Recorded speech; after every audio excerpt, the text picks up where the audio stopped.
What is up, everybody?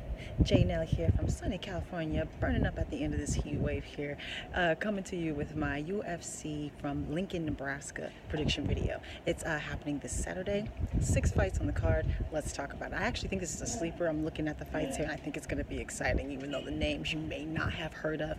First up, I am choosing Eric Anders to beat Tim Williams. I'm choosing John Moraga to beat Davison Figueiredo. And I will listen carefully for how to pronounce your name, because I actually think I was going back and forth on the fight. I think he has a good shot to win, so I am picking John though. Next up, I am choosing Brian Barberina to beat Jake Ellenberger. I am choosing Courtney Casey to beat Angela Hill. I just need to see some consistency from Angela Hill, not only in her win-losses, but within the fight. She always has like one good round. It can come first, second, or third, where she's sharp, she's got diversity in her striking, she's hitting hard, she puts everything together. I don't know if sometimes she's the cardio, or if she gets figured out and can't make the adjustments when her opponents make the adjustments. I'm not sure what it is. She's newer to the game even still, so she just doesn't quite have all the skills yet, or can't perform them yet. I'm not quite sure what it is, but she just lacks serious consistency. So I'm going to pick Courtney Casey, who is not only durable but relentless, who I think just needs to add a few more skills. The girls who she has a lot of close losses, and the girls that beat Courtney Casey just seem to have a few more tools. Their well just seems a bit more deeper. So if A, B, and C doesn't work, D and E does. And she doesn't seem to have that. So with Courtney Casey, I think she just needs to add a few more tools. But she is relentless, she is durable, and with her momentum, she fights quickly, she has a quick start, and she won't give Angela time to think or to be hesitant or to this, that, and the other. So picking Courtney Casey, but I actually think it's going to be an exciting fight as well. Co-main event, and so we are seeing Michael Johnson now in the featherweight division, taking on Andre Touchy-Feely, which I hate to say it, Andre, is one of the worst nicknames in the game. It's uncomfortable to say Touchy-Feely. Anyway, maybe when I'm like, in my 80s or something, I'm an old lady, I could probably get a Touchy-Feely. But anyway, so Andre Feely.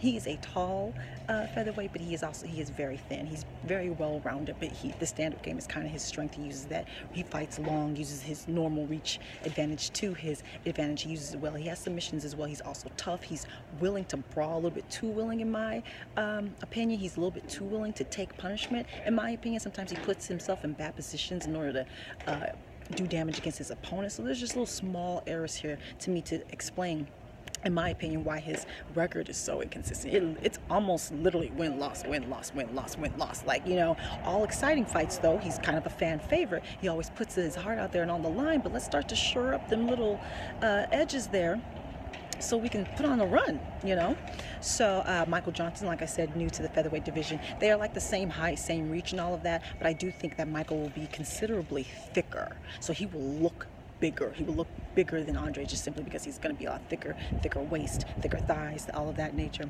He's got a wrestling base, but he's developed quite a stand-up game. He's got some KOs up the hands. He's more cumulative damage with his hands. He's not really a power puncher, but again, he's got some hand speed. He's got some diversity. He's got a jab. He's really developed those hands a bit. I think going down to the featherweight division is a good move. He's probably what a lightweight should be, but we all know that the lightweights are way bigger than they're supposed to be.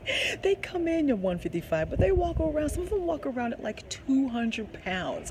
So Michael Johnson was never one of those. He was always in that weight class, one of the true lightweights. So I think he will be a bigger featherweight. I think that size will be to his advantage, because I think his speed will come along with it, because he was one of the quicker lightweights. I think he will be able to compete in this division as far as speed. His cardio, how much will the weight cut take out of him, because he will be big for the division. I think a lot of who wins this fight will have to do, or how he performs in this fight will have to do with how his weight cut goes, how he's been training, how big has he been walking around. We're in a new weight division. Even though you're fast, I think they'll be a little bit faster. So I think he needs to go ahead and fall back on his base, which is the wrestling. Again, he has some good hands, so he has enough to disguise the takedowns to get you thinking about other things. So do that, but then make sure everything goes back to your wrestling base. Get him up against the cage, wear on him, take him down, wear on him. I think if you can wear on Andre for a full round, that full first round, I think you'll take out some of his energy. And I think the next two rounds won't be easy, but I think, your game plan and stuff, you'll be able to carry out your game plan easier than he will be able to if you can just really take a lot of that spark out of him in that first round. So revert back to your base. Don't try to knock him out. Do enough boxing and stand up to get him thinking about that and take him down. Use your wrestling. And I'm going to choose Michael Johnson. Now, main event, and we're seeing the number 7 ranked Justin Gaethje taking on the number 10 ranked James Vick. James Vick, let's talk about him first. He's 6'3". He has a boxing background. He played baseball through college, and then he started fighting after that. So again, he's got a bunch of amateur boxing titles. He fights long as well. He's got a good jab. He's got feints. He's got head movement.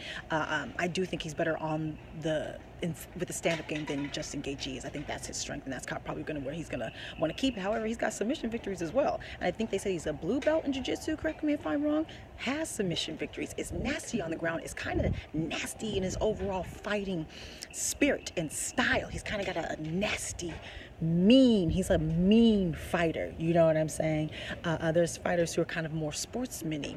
There are fighters who are just like, if you make a mistake, you're going to pay. The fight's gonna end, and it's not gonna be some old I'm gonna tweak your arm until you tap. No, if you don't tap, I'm gonna break it. Like, you see what I'm saying? Like, Frank Mir's a mean fighter. You see what I'm saying? John Jones is a mean fighter. Even Ronda Rousey. James Vick is a mean fighter. He makes you pay. He has a bruising style.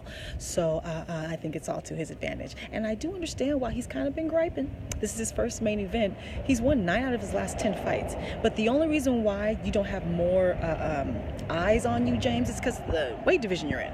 The lightweight division is the most talented. You look at the last few champs, with the exception of Conor McGregor. RDA won like 9 out of the top 10 before he got his title shot. Khabib undefeated. Tony Ferguson is like on a 10-fight winning streak. Even Eddie Alvarez was champion to multiple other organizations and came through with a lot of hype and eyes that he brought himself. So it's just harder to get a lot of attention in that division. If you were in the heavyweight division, you'd have 4 title attempts by now.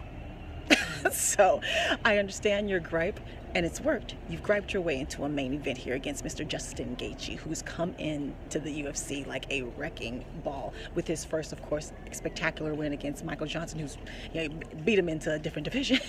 But then now it's coming off 2 losses against Eddie Alvarez and, of course, Mr. Dustin Poirier.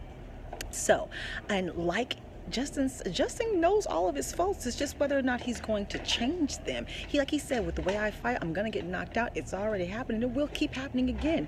Just like you said, James Vick, with the way he fights, you're going to knock him out. He's going to be done fighting in a couple of years. He's very reckless. He has a wrestling base, but he doesn't actually use it. He's a brawler.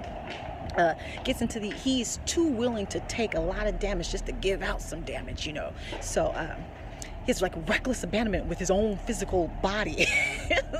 And as he said in the post press conference, they've been jawing back and forth. He's like, I've made more money in my last fight than you've made in all of yours. I'm a fan favorite. They want to see me, all of those things. And that is all true. That is all true. And if I'm Justin Gaethje, I keep putting that out. I'm not changing what I'm doing. I'm a star. People want to see me. I'm making money. I don't care about my body. That's what I'm putting out while I'm working on my stuff. Adding new skills and shoring up that defense. And that's not just putting the hands up and checking kicks and things of that nature, which it seems like he doesn't even do sometimes. Sometimes Justin will just take a kick flush to the face. Bam! I'm still here. So, not only checking kicks, but defense through movement. Putting that chin down. Moving that head, angles, feints, defense through offense, feints and baiting your opponents in the bad movements. There's all kinds of way to employ defense. So you need to employ all of those, also adding new skills. So if I'm Justin, I'm talking that same old, and I'm shoring up my skills. Because you can say the first loss against Eddie, fluke. But the second loss against Dustin, maybe I need to look at myself. And I believe he's 31 years old, something like that. So there is time for him to still change as a fighter and grow as a fighter. And now that you're being thrown into a different pool, you're gonna have to do a little bit more to keep up. All right, so if I'm Justin, that's what I'm doing. Having said all that, I'm still picking James Vick. I actually agree with him. I do think he's underrated. I do think he's highly skilled. I do think at 6'3", with the, I think, like 4 or 5 inch reach advantage, fighting long the way he does, and keep this in space, plus with the submissions that he has, with the jiu-jitsu that he has, I think he's more well-rounded. I think he has more tools, and I think he's going to fight smarter than Justin Gaethje. And even if Justin Gaethje is doing what I'm saying and he's learning all of these new skills, it may not be enough time for him to have those skills solid and for them to be like second nature, so he can effectively use them within an actual fight. You may be seeing him think. He may be hesitant. He may be a step behind because it takes time. You got to learn those skills, but then you have to use those skills, and it takes time for that to happen, and I don't know if there's enough time for that. I think James Vick is a little bit too talented for that. So I'm picking James Vick. Let me know your picks, your injury updates. What do you think about Justin Gaethje with the changes he needs to make? What do you think about James Vick? Is he underrated? Is this his first main event, his big chance to get himself on the map? Let me know what you think about all the fights, the Johnson, new featherweight, the Courtney Casey, everything. This is, again, this is a sleeper card. You look at these matchups. I actually think this is going to be quite an exciting event, so please don't sleep on it now. Follow me on Facebook, Twitter, and Instagram, where I will have 15-second predictions and recaps. I'm on Snapchat. Subscribe, like, talk to me, take care, and goodbye.